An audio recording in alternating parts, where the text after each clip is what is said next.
Good morning, everybody. Here we're reading through Joshua 19 to 21.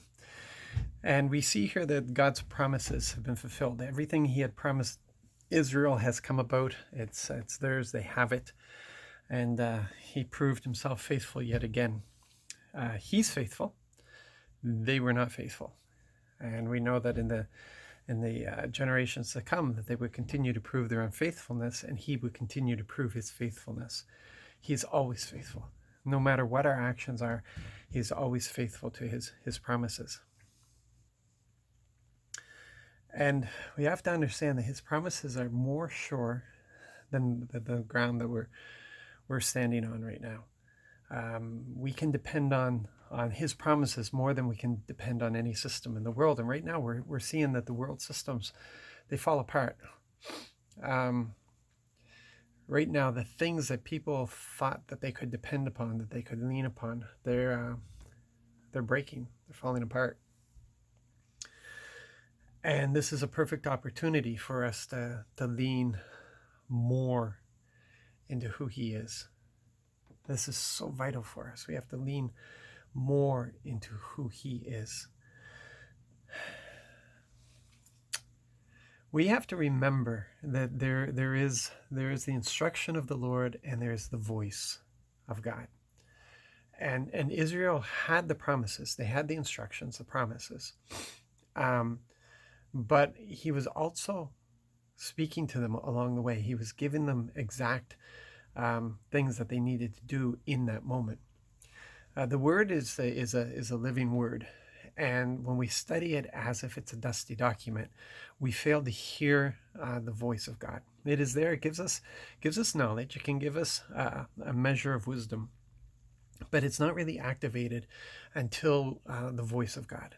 When you're reading the word and suddenly there's things jumping out at you, I understand that's the Holy Spirit. That's the voice of God speaking to you. He's using the word, but he's speaking to you. It's living. It's being applied to your life in that moment. And those things are now yours, and you can act upon them. And we have to be seeking his voice all the time. See, what we understand, what we hear, will depend upon how we see him, how we understand him. So that's one of the most important things right away, is who he is. We have to understand who he is. And how we see him is going to shape our understanding of everything around us. And after we know who he is, we have to know who we are in him. We have to understand our relationship with him. And then there has to be a training to hear his voice, so that he is constantly talking to us and giving us instructions. And the word is given to us so that we will see him, we'll know his heart, but the Holy Spirit reveals those things to us. But we also need daily instruction from him. So he'll take his word and he'll apply it to us in our situations, but he'll also speak directly to our heart.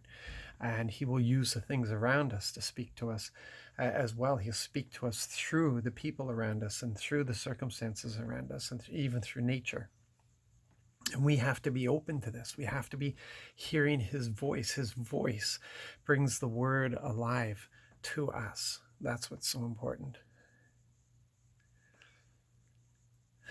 Hearing his voice will give us a greater opportunity to be faithful to him.